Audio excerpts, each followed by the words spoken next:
और वचन को पढ़ेंगे।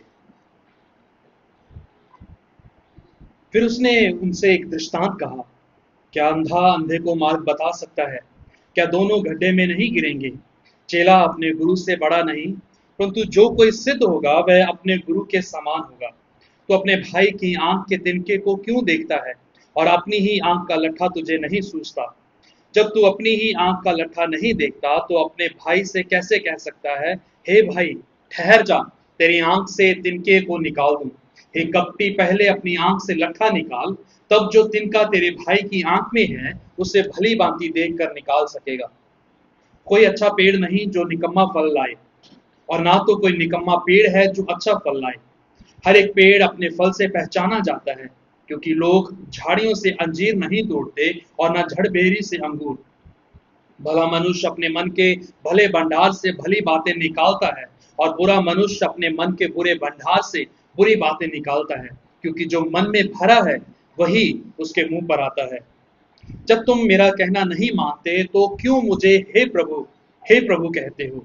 जो कोई मेरे पास आता है और मेरी बातें सुनकर उन्हें मानता है, मैं तुम्हें बताता हूं कि वह किसके समान है। जब वह उस मनुष्य के समान है जिसने घर बनाते समय भूमि गहरी खोद कर चट्टान पर नींव डाली, और जब बाढ़ आई तो धारा उस घर पर लगी, परंतु उसे हिला न सकी, क्योंकि वह पक्का बना था। परंतु जो सुनकर नहीं मानता वह उस मनुष्य के समान है जिसने मिट्टी पर बिना नींव का घर बनाया। जब उस पर धारा लगी तो वह तुरंत गिर पड़ा, और गिरकर उसका सत्यानाश हो गया। ये परमेश्वर का वचन है। कृपया वचन हम प्रार्थना करें। प्रभु, हम आपकी उपस्थिति में आपके वचन को थामे हुए आपको सुनने के लिए तत्पर हैं। हमारे हृदय, हमारे कान आपकी ओर है प्रभु। होने दीजिए कि आपकी आवाज आपके वचन से स्पष्ट रूप से सुनाई दे प्रभु। होने दीजिए कि हमें आलस से बचाएं, सोने से बचाएं, सुस्ती से बचाएं प्रभु, ताकि हमारा ध्यान 100% आपको सुनने में हो प्रभु जी। आप सहायता करें, और एक बार फिर से आपके वचनों के पढ़े सुने और मनन किए जाने के द्वारा आप हमें बेचैन करें। प्रभु यीशु मसीह के नाम से मांगते हैं, आमीन। हम देख रहे हैं लूका का सुसमाचार, उसका 6 अध्याय और उसका 39 से लेके 49 पद तक। एक वाक्य है जो अमूमन हम कहीं ना कहीं हमें सुनाई पड़ता है, चाहे हम घरों में हो, अपने वर्क प्लेसेस में हो, कॉलेजेस में हो, या स्कूल्स में पाए जाए हो। वहां पे एक फ्रेज है जो लगातार हमें बोली जाती है, वो है your action speak louder than words. यानी कि आपके काम आपके शब्दों से अधिक सुनाई देते हैं। कई बार जब हम गलत होते हैं तो हम चिल्लाना शुरू कर देते हैं। जब हम जोर जोर से आवाज निकालने लग जाते हैं, बोलने लग जाते हैं, वो इस बात को दिखाता है वचन के तहत कि जब हम जोर से बोल रहे हैं उससे जो हमारा झूठ है वो सच नहीं बन जाता, लेकिन हमारे कार्य जो हैं वो लगातार सुनाई देते हैं उन शब्दों से ऊंचे जो हम बोल रहे हैं। इस सवाल के साथ मैं शुरू करना चाहता हूं कि आपके काम क्या हैं या आपके कार्य क्या हैं जो आपके हृदय की भूमि को या हृदय के दृश्य को या हृदय की जो भुजबल है, हृदय का आकार है, उसको किस तरह से बयान करते हैं। What do your action say about your heart? आपके कार्य आपके हृदय के बारे में क्या कहते हैं? और यहाँ पे जब यीशु मसीह अपने चेलों से और बड़ी भीड़ से बात कर रहा है 6 अध्याय में, तो इन 3 चीजों के ऊपर मेनली फोकस कर रहे हैं कि एक व्यक्ति जो परमेश्वर का कहलाता है या दावा करता है कि वो उसको जानता है, उसको मानता है, नया जन्म पाया हुआ है, तो उसका जीवन जो है वो किस तरह से दिखाई देता है, जब उसका जीवन जो है वो क्या है। तो हम इस पूरे अध्याय को 39 से 49 पद तक इस शीर्षक के अंतर्गत अध्ययन करेंगे, एक्शंस स्पीक। जो कार्य हैं वो बोलते हैं। नहीं तो क्या होगा अगर हम कहें कि हमारे शब्द ही सब कुछ है, तो कल्पना करें एक अंधे व्यक्ति की जो देख नहीं सकता, या कहें कल्पना करें उस व्यक्ति की जिसके कान नहीं है, और वो सुन नहीं सकता, उसको आप अपने मसीही जीवन का जो आचरण है किस तरह से प्रस्तुत करेंगे? आप जोर जोर से नहीं चला सकते क्योंकि उसको कुछ सुनाई नहीं दे रहा। अनलेस दे सी यू, जब तक वो आपको देखे ना, वो आपके मसीही आचरण को, आपके मसीही चरित्र को नहीं जान सकता। और इसीलिए जरूरी है इस बात की छानबीन करना या अपने अंदर झांकना कि हम किस तरह के जीवन को जी रहे हैं जो वास्तव में मसीह की परछाई या मसीह की वास्तविकता को हमारे जीवन से बयान करता है। जो पहला बिंदु 39 से 42 पद तक हम देखते हैं वो इस शीर्षक के अंतर्गत है, सीइंग क्लियरली, स्पष्ट रूप से देखना। 39 पद से 42 पद तक यीशु मसीह दृष्टांत के साथ शुरू करते हैं। और दृष्टांत होता क्या है? अक्सर उन चीजों का इस्तेमाल किया जाना जो दिखती हैं, जब सामने हैं, उपलब्ध हैं, और उसको आसमानी या स्वर्गीय बातों के साथ उनका रिश्ता बनाना, जब उनके अनुसार स्वर्गीय बातों को कन्वे करना, हैविंग अर्थली आइटम्स और product conveying the heavenly meanings. पृथ्वी की या संसारिक वस्तुओं का होना और उसके साथ साथ स्वर्गीय स्वर्गीय अर्थ को समझाना, उसको हम दृष्टांत कहते हैं। और आसान शब्दों में कहें तो वो एक कहानी है जो यीशु मसीह उस संदर्भ में कहते थे ताकि वो अपने राज्य की बातों को लोगों के ऊपर प्रकट कर सके। तो यहाँ पे जब यीशु मसीह दृष्टांत देना शुरू करते हैं तो वो कहते हैं, क्या अंधा अंधे को मार्ग बता सकता है? क्या दोनों गड्ढे में नहीं गिरेंगे? अगर हमसे पूछा जाए कि क्या अंधा व्यक्ति एक अंधे व्यक्ति को रास्ता दिखा सकता है, तो हमारा जवाब होगा नहीं। दोनों क्या होंगे? जैसा वचन बताता है, दोनों गड्ढे में गिर जाएंगे। लेकिन यीशु मसीह क्यों इस दृष्टांत के साथ शुरू करते हैं जब वो अपने राज्य के बारे में लगातार अपने चेलों को शिक्षित कर रहे हैं? याद रखें कि उसके चेले जो थे वो एक ऐसी परंपरा से, एक ऐसे ट्रेडिशन से, मत से आ रहे थे जो यहूदी थी, जो सिर्फ जानते थे कि परमेश्वर है, जो व्यवस्था से अवगत थे, जानते थे, लेकिन उस पर चलते नहीं थे। उन्होंने फरीसियों के जीवन को देखा था, उन्होंने फरीसियों के जीवन का मूल्यांकन किया था और पाया था कि ये वो लोग हैं जो चौराहों में खड़े होते ऊंचे ऊंचे स्वर में गाते हैं, व्यवस्था का उच्चारण करते हैं, प्रार्थना करते हैं ताकि वो लोगों के द्वारा दिखाई दे। लेकिन बावजूद इसके यशायाह नबी उनके बारे में कहता है कि ये वो लोग हैं जो मेरी आराधना होठों से करते हैं, लेकिन इनका हृदय जो है वो मेरे से बहुत दूर है। इन चेलों ने उनके जीवनों को देखा था और उस संदर्भ में यीशु मसीह अपने चेलों को संबोधित करते हुए इस बात को कहते हैं कि देखो, अंधा व्यक्ति कभी भी अंधे व्यक्ति को सही रास्ते पे या सही मंजिल पर नहीं पहुंचा सकता। और यहां पे यीशु मसीह जब बात कर रहे थे तो वो अंधे व्यक्ति की आंखों की बात नहीं कर रहे थे। He was actually talking about the spiritual blindness, उनके आत्मिक अंधे हो जाने के ऊपर बात कर रहे थे। और कई बार ऐसा होता है कि हम अंधेपन में जब उलझते हैं तो हमें जो दिख रहा होता है वो भी दिखाई नहीं देता। पिछले सप्ताह मैं और मुकेश भाई अमृतसर में थे और जब मैं गाड़ी चला रहा था तो हमने देखा कि सारे लोग जो है वो कोई भी रेड लाइट पे रुक ही नहीं रहा। तो हम बात कर रहे थे कि ऐसा क्यों है? रूल बना हुआ है कि आपको रेड लाइट पे रुकना है। और मैं मुकेश भाई से बात कर रहा था कि क्या करें, चलें कि रुक जाएं? तो हम रुक गए। तो बाकी सारी गाड़ियां हमारे दाएं बाएं से जा रही थी और वहां पे अकेले खड़े होना ऐसा लग रहा था कि हम मूर्ख लोग हैं, हमें भी चल जाना चाहिए क्योंकि सभी लोग जा रहे हैं। लेकिन हमने फिर निर्णय लिया, नहीं, हम रेड लाइट क्रॉस नहीं करेंगे, हम फॉलो करेंगे रूल को। हम जितनी लाइट्स आई रुके और जितने बार रुके तो अपने आप को मूर्खता जैसा पाया कि हम मूर्ख लोग हैं, बाकी जो हैं बुद्धिमान लगे। और कई बार जब हम मसीह की बात करते हैं और हम इस संसार में रहते हैं कि जब हम मसीह के पीछे चल रहे हैं, उसके पद चिन्हों पे चल रहे हैं और आसपास का संसार जो है अपनी सरलता में, अपने सुविधा के अनुसार परमेश्वर को जानता है, परमेश्वर को मानता है, और उस बीच में जब हम अपनी आत्मिकता का अभ्यास करते हैं तो मूर्ख जैसे प्रतीत होते हैं। और इसीलिए पौलुस जब हम पहला कुरिन्थियों पढ़ते हैं तो वहां पे कहता है कि इस संसार के बुद्धिजीवी लोगों के लिए क्रूस क्या है? वो मूर्खता है, वो उसको नहीं समझ सकते। और जब हमने लगातार निर्णय लिया कि हम रेड लाइट क्रॉस नहीं करेंगे, रुकेंगे, तो एक व्यक्ति हमारी गाड़ी के पीछे फंस गया। उसने बिल्कुल साथ लगा ली गाड़ी, ना तो वो निकल सकता था अनलेस आई मूव। जब तक मैं गाड़ी आगे ना करता तो वो पीछे आगे नहीं बढ़ सकता था। तो हमारा अनुशासन उस व्यक्ति के लिए मजबूरी बन गया कि उसको रुकना है।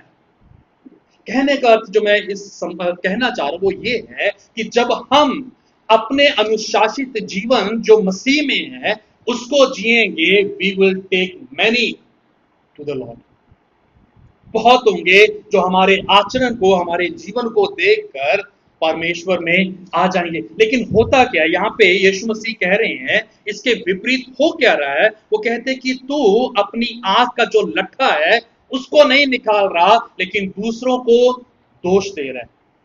यानी कि अगर हम वहां पे रेड लाइट पे ना रुकते और पूरे रास्ते में हम निंदा कर जाके आते कि ये सारे लोग जो हैं यहाँ पे जो ट्रैफिक रूल्स हैं उसको फॉलो नहीं करते, तो उनमें और हमारे में कोई फर्क नहीं होना। सिर्फ फर्क ये था कि हम उनकी आंखों का लट्ठा जो है वो निकालने का प्रयास कर रहे थे, जबकि हमारी खुद की आंखों में लट्ठा जो है भरा हुआ।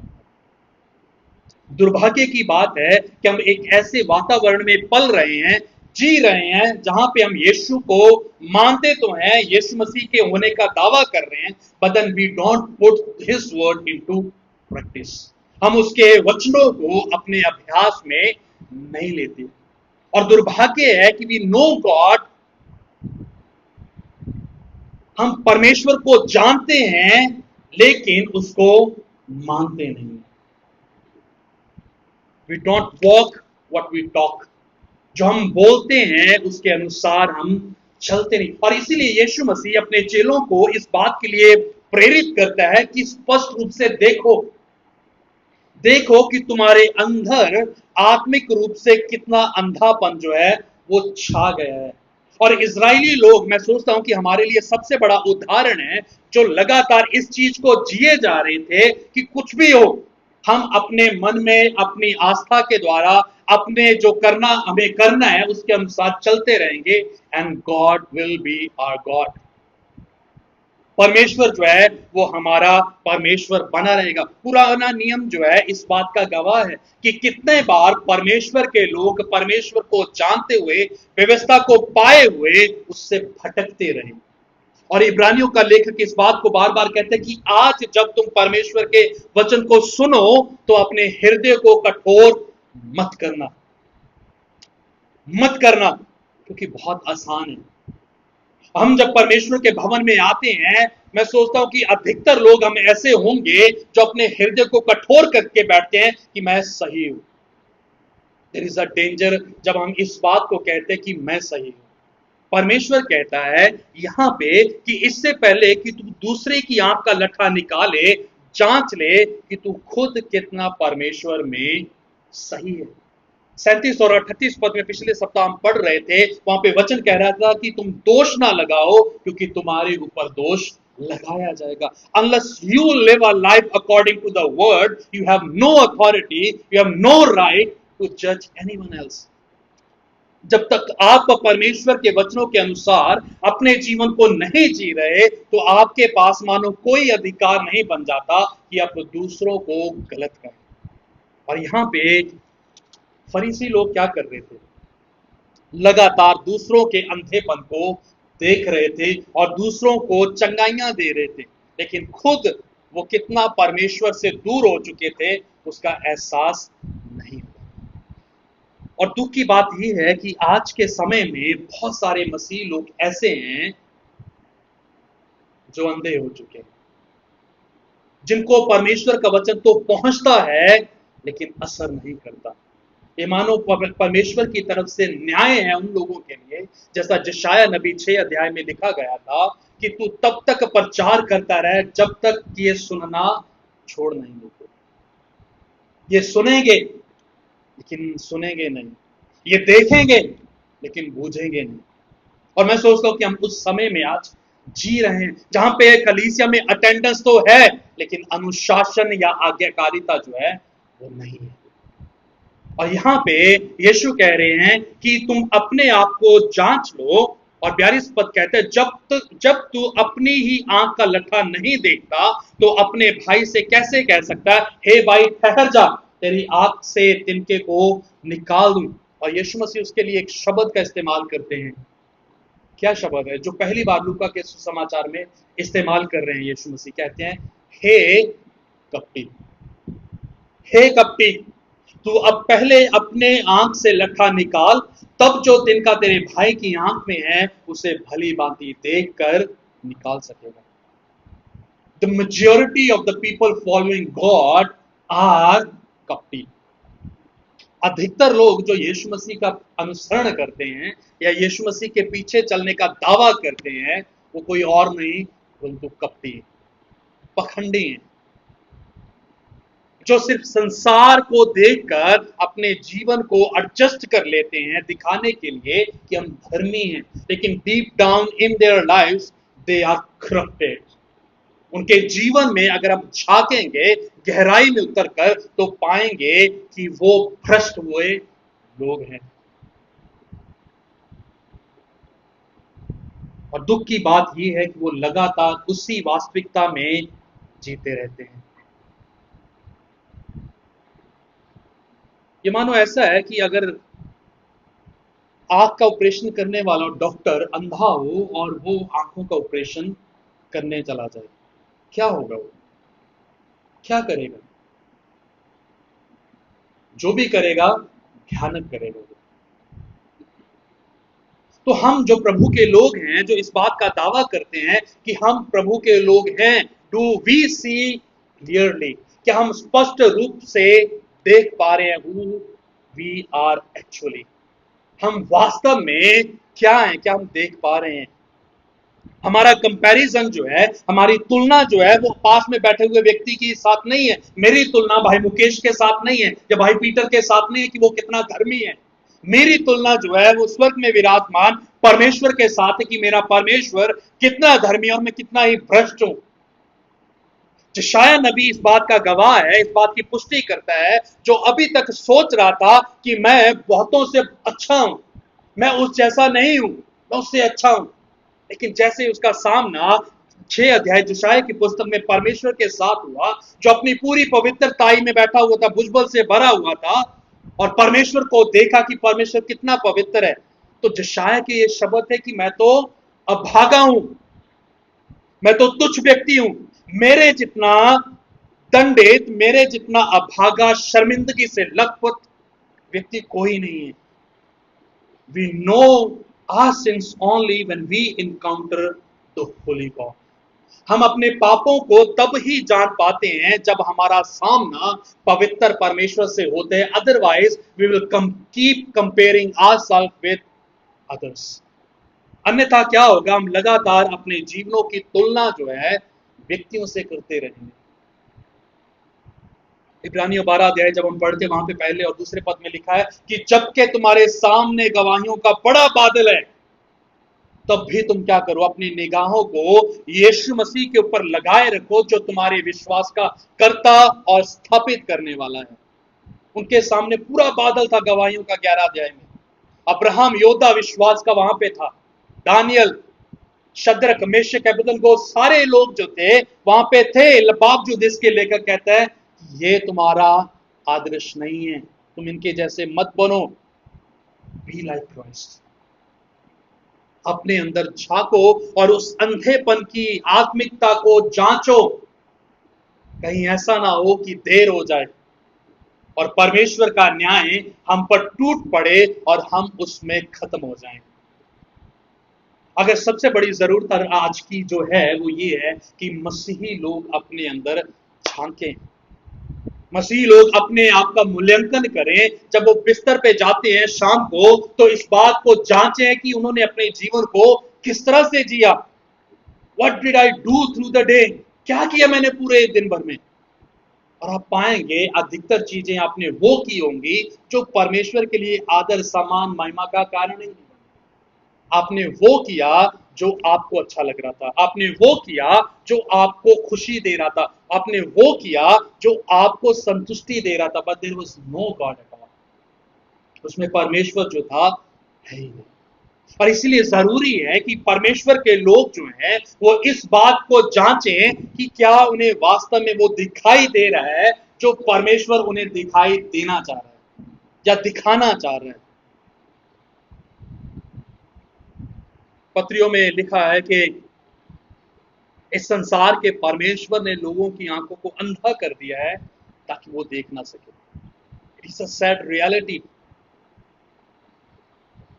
दुख की बात है कि हम सिर्फ वही देख रहे हैं जो हमें दिखाया जाता है। हम उस प्रतिबिंब से या उस उन दायरों से, उन सीमाओं से आके बढ़कर देखना ही नहीं चाहते। हम वो देखना चाह रहे हैं जो हमें संतुष्ट करेगा, जो हमें खुशी देगा। कल एक मीटिंग में हम थे तो वहां पे एक फ्रेज का इस्तेमाल किया, बहुत अच्छा बोला उन्होंने कि we as Christian always looking for momentary happiness. हम मसीह लोग जो हैं वो ऐसे हैं जो कुछ पल में मिलने वाली खुशियों के पीछे जो है जिंदगियों को लगा रहे हैं। We don't bother about the joy of the Lord. जो परमेश्वर में आनंद मिलता है हम उसके आसपास भी नहीं। हम क्या चाहते हैं, मुझे बस इस समस्या का हल मिल जाए, then everything will be alright. परमेश्वर का आनंद के पीछे हम है ही नहीं।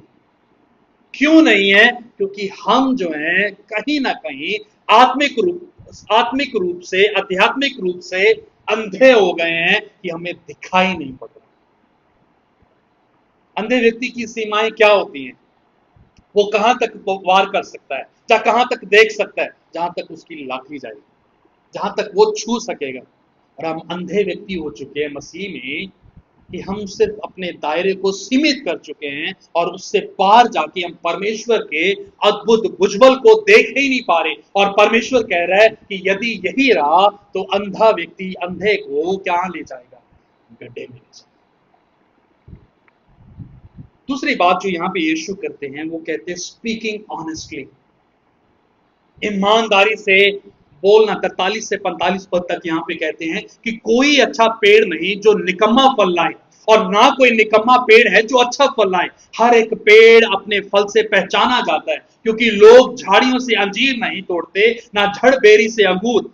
भला मनुष्य अपने मन के भले भंडार से भली बातें निकालता है और बुरा मनुष्य अपने मन के बुरे भंडार से बुरी बातें निकालता है, क्योंकि जो मन में भरा है वही उसके मन में आता है। जैसे कहते हैं ना कि जो बंद घड़ी होती है वो भी 2 बार समय जो है वो सही बताती है। 2 बार सही समय बताती है बंद घड़ी। और इसी तरह हमारा जीवन जो है, चाहे हम मसीह में हैं चाहे नहीं हैं, हम किसी ना किसी प्रकार का फल जो है वो लेके आ रहे हैं। लेकिन परमेश्वर क्या देख रहे हैं?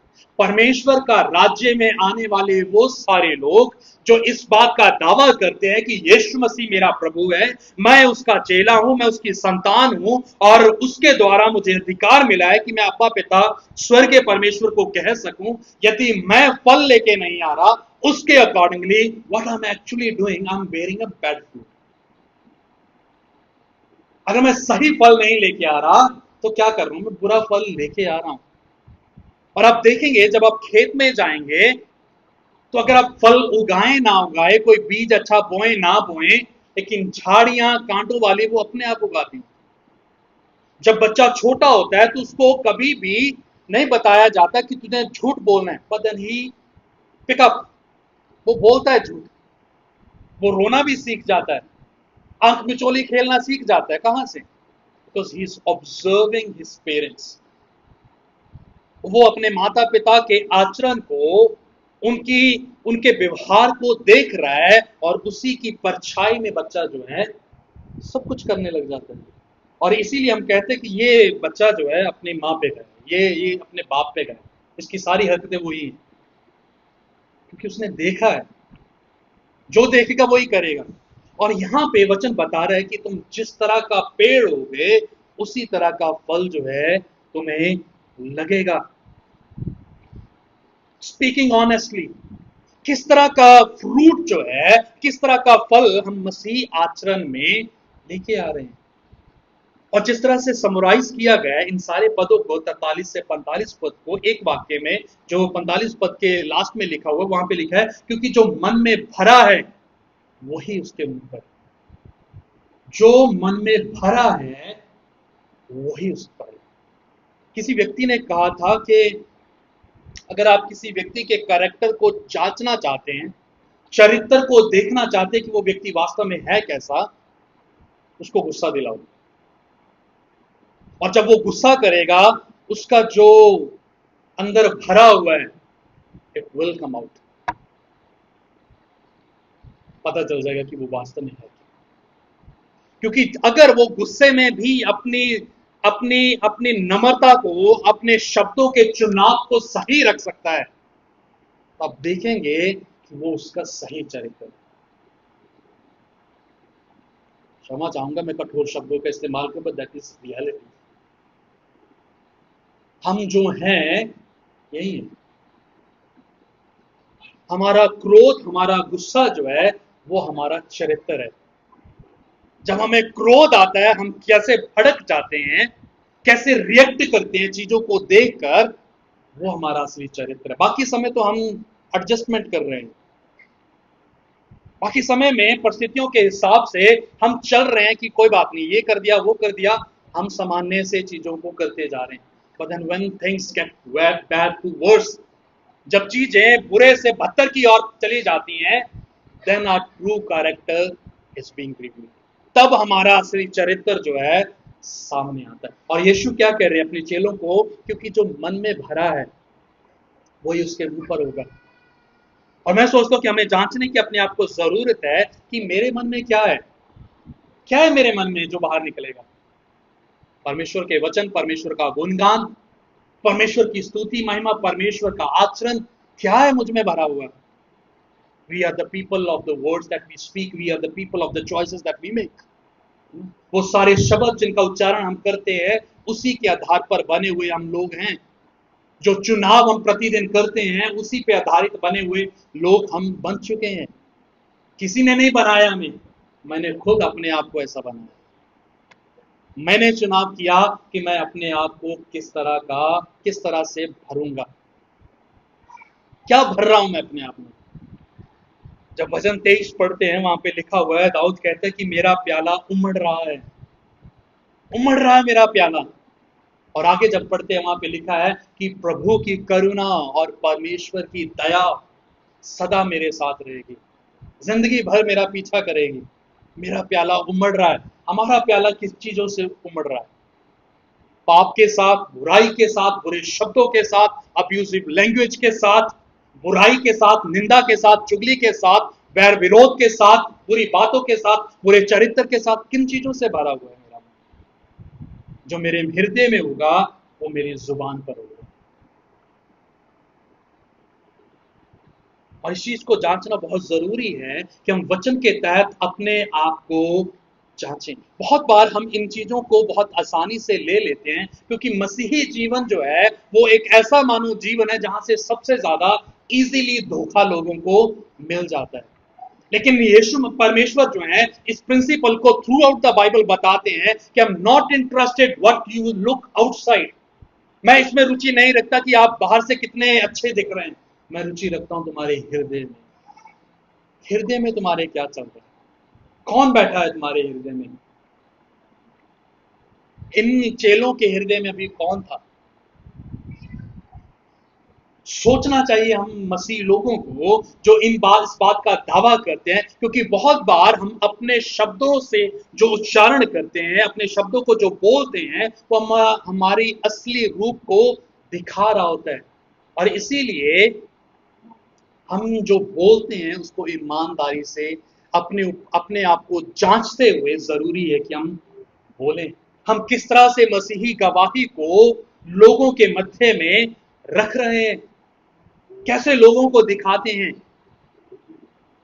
क्योंकि यदि हम हिंदुओं को देखेंगे तो आराम से उनकी पहचान हो जाती है। तिलक लगा होगा, माला पहनी होगी, कलाई में कुछ बांधा होगा, पता लग जाएगा कि ये हिंदू समाज का है। इसी तरह जो मुस्लिम समाज का है उसका भी पता चल जाएगा उसके पहरावे से कि ये मुस्लिम भाई है। जो हमारे सिख कम्युनिटी है उनका भी उनके पहरावे से, पगड़ी से, जब 5 कक्का जो वो पहनते हैं उससे पता चल जाएगा। लेकिन हमारे बारे में क्या? हमारे बारे में लोग कैसे जानेंगे कि हम प्रभु के लोग हैं? हमारे कामों से। क्योंकि यीशु मसीह ने हमें हमारी पहचान जो दी है वो हमारे काम दिए हैं।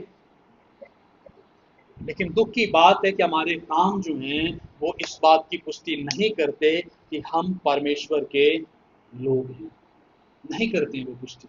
हम जबरदस्ती उसको कराने की लालसा रखते हैं, जबरदस्ती करने के इच्छुक होते हैं, लेकिन वास्तविकता वो ये है कि हमारे काम जो हैं हमारे शब्दों के साथ मैच नहीं होते।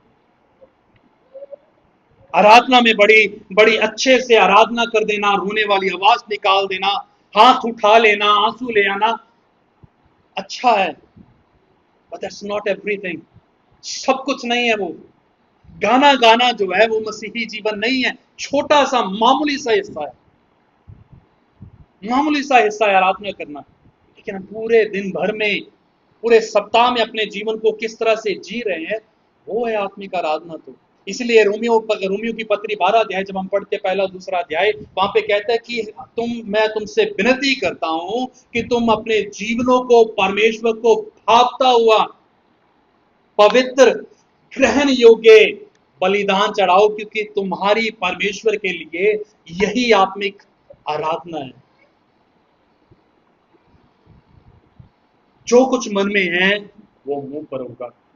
और इसीलिए परमेश्वर के लोग अपने आप को जांच लें। तीसरी बात फिर यीशु मसीह और कहते हैं आगे, और कहते हैं कि स्टैंडिंग फर्मली, मजबूती के साथ या दृढ़ता के साथ खड़े रहना। 46 लेके 49 पद तक हम इस बात को देखते हैं। वहां पे व्यक्ति का जिक्र किया गया, एक जो चट्टान के ऊपर या पत्थर के ऊपर या नींव बनाकर घर को बना रहा था। एक वहीं पे दूसरा व्यक्ति जो मिट्टी के ऊपर बिना बुनियाद रखे हुए घर को बना रहा था। लेकिन जब तूफान आया, आंधी आई, जो घर जमीन पे या रेत पे बना हुआ था वो तहस नहस हो गया। लेकिन वहीं पे जो चट्टान के ऊपर, जो बुनियाद के ऊपर बना हुआ घर था, वो स्थिर रहा। क्या अर्थ है? अपने चेलों को यीशु मसीह अपने राज्य के विषय में सिखा रहे थे और कह रहे थे कि जब तक तुम्हारी नींव परमेश्वर नहीं होगा, तुम क्या करोगे? डगमगाते रहोगे। और इसकी शुरुआत वो कहां पे करती है? 46 पद में। जो नींव पे ना बनने वाले घर जो है वो क्या करते हैं? 46 पद में ये वो लोग हैं जो परमेश्वर को प्रभु जी, पिताजी, पापा जी बोलते हैं, बट एक्चुअल में वास्तविकता क्या है कि उनके हृदय जो है परमेश्वर के साथ है ही नहीं। जब तुम मेरा कहना नहीं मानते तो क्यों मुझे हे प्रभु कहते हो? जब हम मलाकी की पुस्तक पढ़ते, पहला अध्याय पढ़ते, वहां पे लिखा हुआ है कि यदि तुम मुझे अपना पिता मानते हो, यदि तुम मुझे अपना स्वामी मानते हो, तो मेरा सम्मान कहां है, मेरा आदर कहां है? होंठों से सिर्फ है लगाव है, एक्सप्रेशन ऑफ आवर लव है। लेकिन सबसे बड़ा हमारे प्रेम का प्रतीक या एक्सप्रेशन जो है कि हम परमेश्वर से प्रेम करते हैं, वो सबसे ज्यादा किससे दिखाई देता है? हमारे बोलने से नहीं, परंतु हमारी आज्ञाकारिता में। और यीशु मसीह यूहन्ना के सुसमाचार में कहते हैं कि यदि तुम मुझसे प्रेम करोगे तो तुम क्या करोगे? मेरी आज्ञाओं का पालन करोगे। नाउ इट्स फॉर एवरीवन, हम सबके लिए ये बात। अपने आप को जांचें कि हम कहते हैं कि हम परमेश्वर से प्रेम करते, डू बी ओबे हिम, क्या हम उसकी आज्ञा का पालन करते हैं? अगर हम नहीं करते तो सीधा सीधा स्पष्ट रूप से हमारे सामने जवाब है कि हम प्रेम नहीं करते, परंतु क्या करते हैं? दिखावा। जो यीशु मसीह ने 42 पद में कहा था, हे कपटियों, हे कपटियों। और कपट जो है हम में कूट कूट के भरा गया है। हमें पता है कि समय के अनुसार हमने कैसे एडजस्टमेंट करनी है, कितना हमें अपने आप को दिखाना है कि मैं धर्मी दिखूं और मेरा पखंडवाद, हमारे पाप जो है वो छिप जाएं। हमें पता है। मैं हमेशा इस फ्रेज को यूज करता हूं, we Christians we are good actors, we know how to perform. In front of people. हम मसीह लोग जो हैं अच्छे अभिनेता हैं। हमें पता है कि लोगों के सामने हमें कैसे पेश आना है। मैं और भाई मुकेश एक बार अमृतसर में ही थे, दूसरी जगह में थे। इस बार कमरे में बैठे हुए थे और जब खाना खाने लगे तो जो उनके घर वाले थे, उनके पिता जो थे, उन्होंने बच्चों को बाहर निकाल दिया। वो शरारत कर रहे थे, तो बेड पे चढ़ रहा था, बेड पे चढ़ के जंप कर रहा था, कुछ कुछ किए जा रहे थे। और जब खाना खाने की बारी आई तो उन्होंने बच्चों को बाहर निकाल दिया। वो फिर आ रहे थे, जबरदस्ती करके फिर घुस रहे थे। वो किसी ना किसी बहाने से खाना खा लो, जाके ये कर लो, वो बाहर भेज रहे थे। क्यों भेज रहे थे? क्योंकि दे वर नॉट डिसिप्लिन। अनुशासन अनुशासन अनुशासन में उन्हें सिखाया या सिखाया नहीं गया। और जब उनका बार बार आना जाना हो रहा था तो क्या हो रहा था?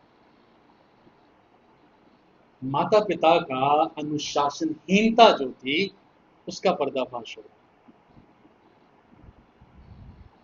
क्योंकि अगर हमारे बच्चे, हमें बार बार उनको बोलना पड़ रहा है ये करो ये करो, दैट मीन्स कि we as parents we are failing. हम माँ बाप होने के नाते फेल हो चुके हैं। उसको जस्टिफाई कर सकते हैं, हमारे पास बहुत तरीके, जैसे मैंने कहा कि हम बहुत अच्छे अभिनेता हैं, हम कर लेंगे जस्टिफाई उसको। लेकिन जो बॉर्डर लाइन है, जो उसका आधार रेखा है, वो ये है कि हम फेल हो चुके हैं माँ बाप होने के। उन्होंने बहुत प्रयास किया वो बच्चों को बाहर निकाल दे कमरे से और मैं और भाई मुकेश जो है आराम से खाना खा सके, लेकिन ऐसा संभव नहीं हुआ। तो उनके तमाम प्रयासों के बाद वो फिर से अंदर आ गए। और इसी तरह से मसीही जीवन में हमारे साथ होता है। जब तक हमारी नींव अनुशासन आज्ञाकारिता में परमेश्वर के वचनों पे नहीं होगी तो आप देखेंगे लगातार हम सरकंडे की तरह झूलते रहेंगे। और जब परिस्थितियां आएंगी तो क्या होगा? ढेर हो जाएंगे। और इसीलिए आप देखेंगे बहुत लोग जब परिस्थितियां विपरीत होती हैं, हमारी इच्छा के अनुसार जब कार्य नहीं हो रहे होते, परमेश्वर को कोसना शुरू कर देते हैं। अय्यूब की पत्नी की नाई, अय्यूब की पत्नी ने क्या बोला कि अब तेरा सब कुछ जा चुका, तेरे बेटे, तेरी बेटियां, तेरी विरासत, तेरी जायदाद, तेरे बैल पशु सब मर गए। अभी क्या कर? अभी तो तू परमेश्वर के विरुद्ध बोल, उसको ताना दे और मर जा। लेकिन वहीं पे जिसकी नींव वचन के ऊपर थी, याकूब क्या कहता है? परमेश्वर ने दिया, परमेश्वर ने ले लिया, उसी का नाम धन्य हो। और यही चीज जब हम अपने प्रत्येक रोज के जीवन में देखते तो पाते हैं, most of the time we are building our home on sand. मिट्टी के जर्रों के ऊपर हम अपने घर की बुनियाद को बना रहे हैं, और जब परिस्थितियां विपरीत होती हैं वो घर जो विश्वास का है वो ढह जाता है। जब तक हमारी मसीही जीवन, मसीही बुनियाद वचन के ऊपर नहीं होगी, हम इसी तरह ढेर होते हैं। और इसीलिए यीशु मसीह इस बात के ऊपर जोर देते हैं, कहते हैं 49 पद में, परंतु जो सुनकर नहीं मानता वह उस मनुष्य के समान है जिसने मिट्टी पर बिना नींव के घर बनाया, और जब धारा आई तो उसको तहस नहस कर कर चली गई। हम आज बहुत क्रिश्चियन जो हैं, मसीही लोग जो हैं, उस पड़ाव में जी रहे हैं जहां पे हमारी नींव जो है वचन की, परमेश्वर के चरित्र की, आचरण की है ही नहीं। इसलिए मैंने शुरू में कहा था, जो कल बात मैंने सीखी थी, कि हम मोमेंटरी हैप्पीनेस के पीछे दौड़ रहे हैं, कुछ पल के लिए मिलने वाली खुशी के पीछे दौड़ रहे हैं, और हम कष्ट नहीं उठाते इस बात के लिए कि प्रभु मेरा आनंद है। Forget about it. भूल गए हैं इस बारे में कि परमेश्वर मेरा आनंद है। हम आनंद के पीछे तो है ही नहीं है, हम खुशियों को ढूंढ रहे हैं। यहां से खुशी मिल जाए, यहां से मिल जाए, यहां से मिल जाए। आनंद तो पाना ही नहीं चाहते। और खुशियां जो है आनंद का छोटा सा हिस्सा है। भजनकार कहता है कि मेरा आनंद जो है वो प्रभु है। और आप देखेंगे कि अगर आपका आनंद कोई व्यक्ति, कोई वस्तु, कोई चीज अगर है, तो वो पलटियां मारता रहेगा। आपको लोगों के द्वारा बोले गए शब्द जो है वो चुभते रहेंगे, क्यों? क्योंकि आप उसमें खुशियां ढूंढ रहे हैं। लेकिन परमेश्वर आपका आनंद होना चाहिए। और यहां इसीलिए यीशु कहते हैं कि बहुत हैं जो इस बात को कहते हैं कि प्रभु मेरा है, प्रभु मेरा पिता है, प्रभु मेरे मित्र के समान है, प्रभु के साथ मेरा एक फ्रेंड वाला रिश्ता है। लेकिन वास्तविकता क्या है? उस फ्रेंड को कभी फोन करके पूछा ही नहीं कि भाई कैसा है, पूछा ही नहीं हमने। बहुत हैं। और दुख की बात यह है कि मैं बार बार इस बात को कह रहा हूं कि दुख की बात यह है कि हम बहुत लोग जो हैं उस पंक्ति में, उस क्यू में, उस लाइन में खड़े हुए हैं जो सिर्फ प्रभु को प्रभु प्रभु कहते हैं। और उनके बारे में मत्ती में इसमें और ज्यादा विस्तार से बताता है। वो कहते हैं कि ये अंत में वो लोग होंगे जो प्रभु को कहेंगे कि प्रभु हमने तेरे नाम में क्या कुछ नहीं किया, भविष्यवाणियां की, चंगाइयां की, लंगर लगाए, लोगों की सहायता की, बड़ी बड़ी प्रार्थना करके लोगों को बचाया। लेकिन मैं उनको क्या कहूंगा लास्ट में कि मैं तो तुम्हें जानता ही नहीं। और मैं सोचता हूँ कि हमें इससे डर लगना चाहिए कि अगर परमेश्वर मुझे ये बात कह दे कि भाई हम मिले नहीं कभी, और आप कह रहे होंगे कि नहीं मैं खरड़ की कलीसिया में आता था, आराधना करता था, हाथ भी उठाता था मैं, यीशु कहेगा कि नहीं, हमारी मुलाकात हुई नहीं कभी। हम ऐसे मसीही लोग हैं अधिकतर जिसमें मसीह नहीं है। हमारी बुनियाद जो है वो मसीह नहीं है। और इसीलिए यीशु मसीह कहते हैं कि आपके जो कार्य हैं, आपके जो एक्शंस हैं, they speak louder than your word. आपके शब्दों से अधिक सुनाई पड़ते हैं, अधिक सुनाई पड़ते हैं कि आप अपने जीवन को अपने घर में कैसे कॉन्डक्ट कर रहे हैं। आप अपने जीवन को अपने घर में, अपने बच्चों के साथ, अपने परिवार में, अपने पति के साथ, अपनी पत्नी के साथ किस तरह का रिश्ता निभाते हुए अपने जीवन को व्यवस्थित कर रहे हैं। That will reflect that you are truly a Christian. फिर पता चलेगा कि आप कैसे मसीह हैं। स्पॉन्ज को देखा होगा आपने, पंजाबी में स्पंज बोलते हैं। स्पॉन्ज जो है उसको कहीं पे भी रखेंगे और दबाएंगे, उस पर जो कुछ होगा उसको वो अपनी ओर खींच लेगा। पानी में रखेंगे तो पानी को संभालेगा वो अंदर अपने, गंद में डालोगे तो गंद को सोख लेगा, कहीं पे भी आप रखोगे उसी चीज को वो सोख लेगा।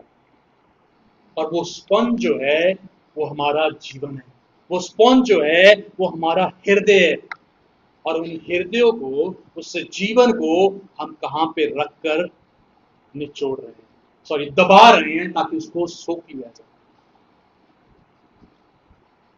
तीन चीजें, सीइंग क्लियरली, स्पष्ट रूप से देखना, स्पीकिंग ऑनेस्टली, ईमानदारी से अपने आप को पेश करना, बोलना, और स्टैंडिंग फर्मली, मजबूती के साथ, दृढ़ता के साथ बने रहना, खड़े रहना। और आप देखेंगे कि आप जब परमेश्वर को मजबूती के साथ थामे रखेंगे, everything will fall into their own places. हर चीज जो है वो अपनी अपनी जगहों पे अपने आप लौट जाएगी, और फिर वो आपको दुखी नहीं करेगी। हम दुखी इसीलिए हो रहे हैं क्योंकि परमेश्वर सही जगह नहीं है। जब पहला पहिया जो है वो अपने सही स्थान पर नहीं होता तो बाकी सारे में क्या होती है, गड़बड़ी होती है। जब घर का मुखिया जो है वो सही नहीं होता, I am saying all man, सारे पुरुषों से मैं ये कह रहा हूं कि जब घर का मुखिया सही नहीं होता, घर जो है वो सफर करता, दुख उठाता है। और जब घर का मुखिया सही होता है तब घर जो है अपने आप सही दिशा में जाता है। हर चीजों में, अनुशासन में, आज्ञाकारिता में, परमेश्वर के आचरण में, परमेश्वर के व्यवहार में, हर चीज में। और कहीं ना कहीं परमेश्वर ने वो जिम्मेवारी जो है परिवार की मुझे दी है, मुझे दी है। I am responsible for my family. मैं अपने परिवार के लिए जिम्मेवार हूं। अगर मेरा घर, परिवार परमेश्वर ने नहीं सही चल रहा, आई एम रिस्पॉन्सिबल, मैं जिम्मेवार हूं उसका। सबसे बड़ा दोषी जो है मैं हूं। लेकिन गलत क्या हो रहा है? मैं दूसरों को सही करना चाहता हूं, दूसरों की आंखों में लट्ठे को जो पड़ा है उसको निकालने का प्रयास कर रहा हूं, लेकिन अपने अंदर जो लट्ठा पड़ा हुआ है उसको नहीं देख रहा। और इसीलिए जरूरी है कि हम इस बात के ऊपर चिंतन करें, मनन करें कि हम किस तरह से अपने जीवन को जी रहे हैं। और अब देखेंगे कि जब हम मसीही आचरण में सही तरीके से पलेंगे, पालन पोषण होगा, तो हमें चिल्लाने की जरूरत नहीं पड़ेगी। हमारे शब्दों का चयन जो होगा, चुनाव जो होगा, बहुत अच्छा होगा। हमारा बात करने का तरीका कहेगा कि ये वाक्य में परमेश्वर का बंदा है। Our actions speaks louder than our words. हमारे कार्य हमारे शब्दों से अधिक जोर से बोलते हैं। हम किस तरह से अपने कार्यों को, अपने मसीही जीवन को जी रहे हैं। हम कुछ पल के लिए सोचे विचार करें। जो परमेश्वर ने हमसे बात की, अगर परमेश्वर आपसे बात कर रहा था तो होने दीजिए कि आप अपने हृदय को इस वक्त कठोर ना करें। अगर कोई ऐसी बात जो परमेश्वर का आत्मा आपके जहन में लेके आ रहा है जिससे पश्चाताप करने की जरूरत है, झूठी धार्मिकता, घमंड, अपनी भाषा, अपना चरित्र, अपना व्यवहार और अपनी ईमानदारी जो झूठ की है, यदि परमेश्वर का आत्मा हमें दिखा रहा है तो होने दीजिए कि हम जो परमेश्वर दिखा रहा है उसको अनदेखा ना करें, क्योंकि परमेश्वर का आत्मा हमारे मध्य में है। परमेश्वर की उपस्थिति हमारे मध्य में है और इसलिए जरूरी है कि हम उन सारे बुरे रास्तों से फिरें, बुरी बातों से फिरें, और जो परमेश्वर हमारी बुराइयां हमारे सामने लेके आ रहा है उससे पश्चाताप करें। और हमारे हृदय में जो बुराई है, बैर है, बुरी भाषा है, बुरे सारे गुण हैं, उसको परमेश्वर में के आगे रखते हुए उससे क्षमा की याचना करें और अपने जीवन को परमेश्वर के वचनों के ऊपर बनाएं। हमारे जीवन का आधार, उसकी बुनियाद जो है वो परमेश्वर का वचन है।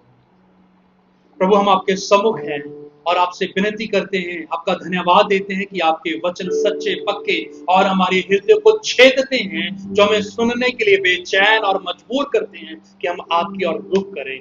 प्रभु, होने दे कि हम आपकी तरह जिए, आपकी बातें, आपका आचरण, आपका चरित्र हम में उजागर हो, ताकि लोग हमें वास्तव में देखकर इस बात को कहें कि ये मसीह के लोग हैं, ये मसीह के लोग हैं, ये परमेश्वर की संतान है। होने दीजिए कि हमें शब्दों के द्वारा अपने बारे में बयान ना करना पड़े कि हम कौन हैं, परंतु हमारा आचरण, हमारा जीवन बयान करे कि हम वास्तव में यीशु के लोग हैं।